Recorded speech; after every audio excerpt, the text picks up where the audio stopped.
บาย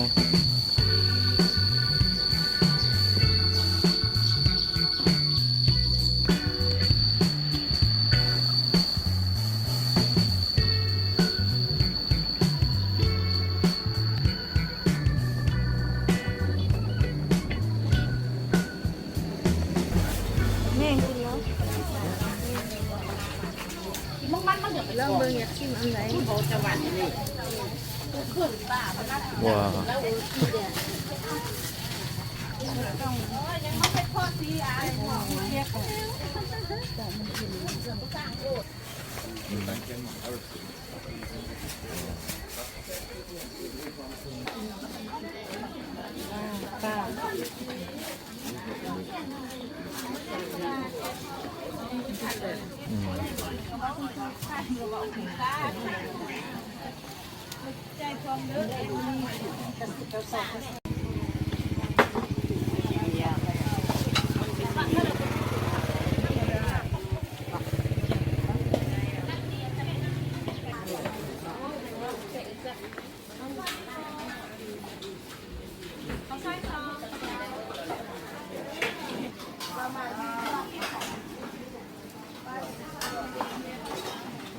ข้าวสวย ค่ะเปียกว่าแวน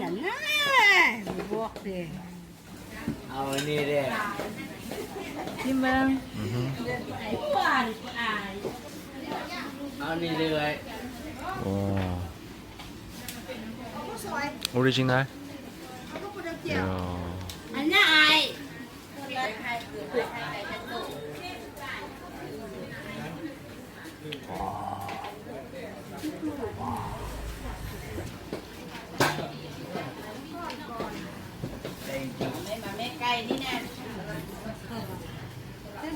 ใช่ปะ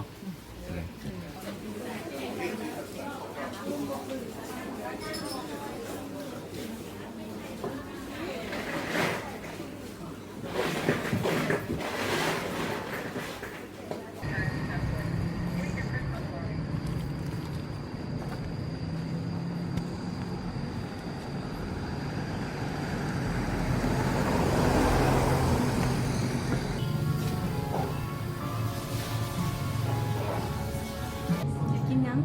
อเมริกาโน่เย็น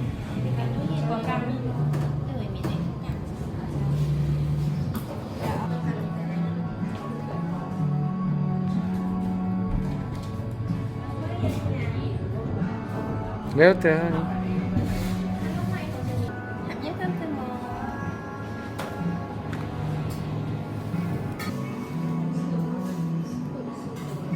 ให้6,000เนาะ อืม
ด้วย10 ปีกันหก10 ปีนี้1 คนมัน50,000คีบ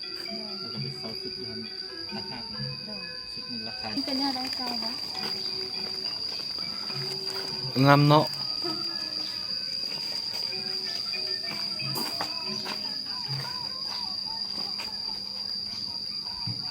ค่อยมาอยู่นี่ประมาณ10เทื่อแต่บ่เคยมาอยู่นี่ อืม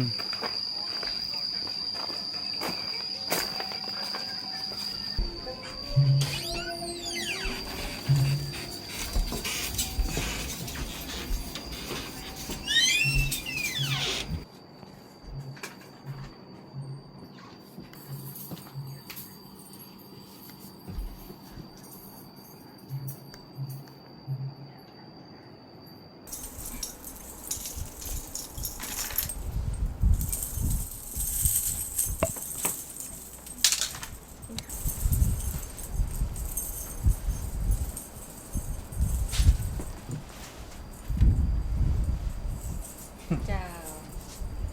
ง ามเนาะ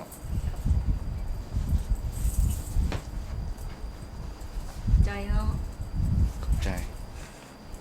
คำซามิดา คำสร้างเวลาคือกัน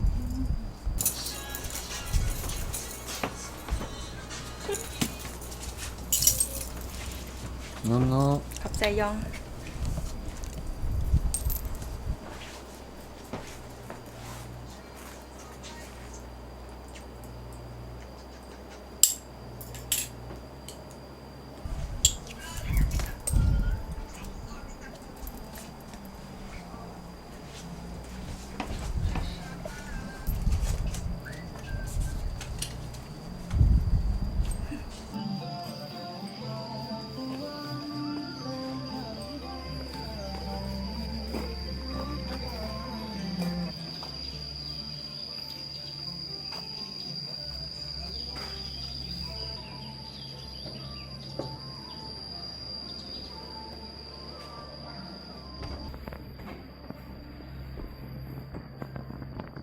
วันนี้พิพิธภัณฑ์เหรอ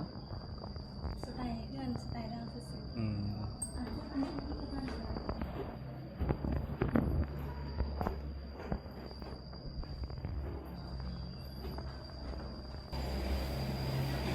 โอเค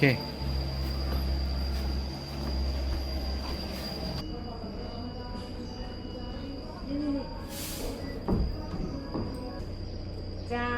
รอเนาะโอเคเอายืนซื้อยืนซื้อยืนซื้อ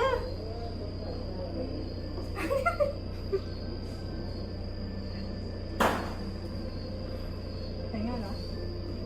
ในฐานะ1 ปีเอา1 ปีเคยกักเกียนเวนสำหรับเอา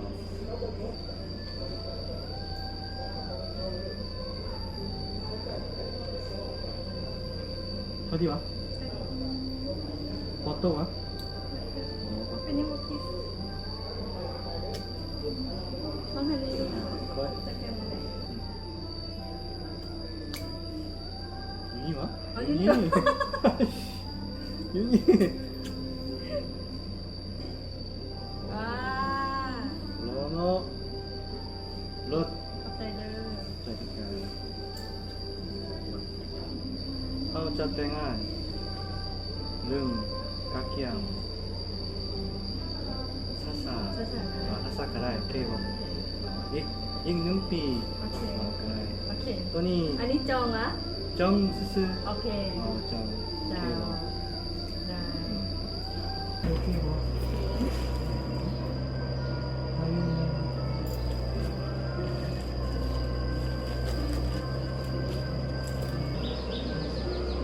ให้คุณต้องการเป็นอะไร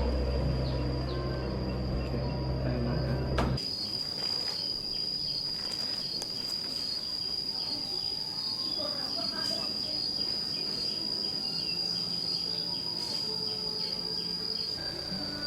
งามเนาะตัวนี้แท้ๆไดอะมอนด์อันนี้ ว้า แต่ว่าน้อย บ่เป็นหยัง เห็นได้บ่ เห็น เห็นได้เห็นได้ อ๋อเห็นแสบตาเนาะ ตาพอที่วะ ดึกแสบตาหนึงเนาะ เจ้าโอเค จ้า แต่ว่านะครับ นะคะค่อยพอดีค่อยมัก พอดีวะ เป็นยังหูค่อยมักหน่อย อ๋อ ค่อยมักแบบนี้ หน่อยพอดี ค่อยเดา สะดวก อ๋อสะดวก แม่น เบาแม่นเบา เบา เบาแม่น ก็ได้ โอเคยาตก บ่ตก โอเค จ้า ขอบใจเด้อเฮาเป็นน้ำกันเฮาเป็นน้ำกันแฟนกันขอบใจเด้อ1 ปี คือการ จ้า อันนี้เป็นแฟนที่ดีที่สุด เก่งไหมกล้าเกียมมาได้ I love you ไปซื้อแหวนอยู่ไสรบดี ค่อย อยู่ เว้า ไส ก่อน I love you too I love you I love you too เฮ้ย อ้อ I love you สรังเฮ 사랑해นะครับกักเกียม ไปรบดีเมื่อใดบ่ฮู้ 2 อาทิตย์ก่อน สองอาทิตย์ก่อน จะ ขอบใจ ค่อยตั้งใจกักเกียม2 อาทิตย์ก่อนเพราะว่าตัวนี้สร้าง handmade อ๋อ เพราะฉะนั้นเราถ้าโดนและค่อยร่วมกันกับ เจ้าของหลายและให้ทุกคนแซมเปิลตัวอย่างค่อยร่วมกันหลายๆ Happy Anniversary จ้าอีกเท่าน่ะ2 ปีในเท่าน่ะ2 ปีโอเคบ่ โอเค โอเคทายยุ่มหน่อยนึงอยู่นี่ค่อยเขียนแล้วอยู่นี่มี Y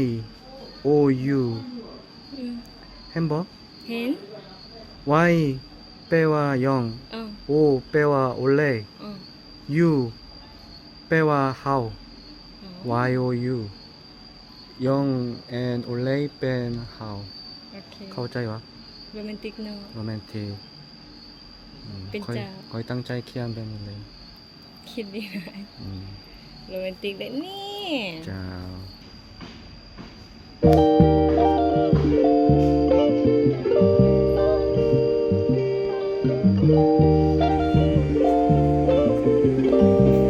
ไปกลับมา ไมเคิลแจ็คสัน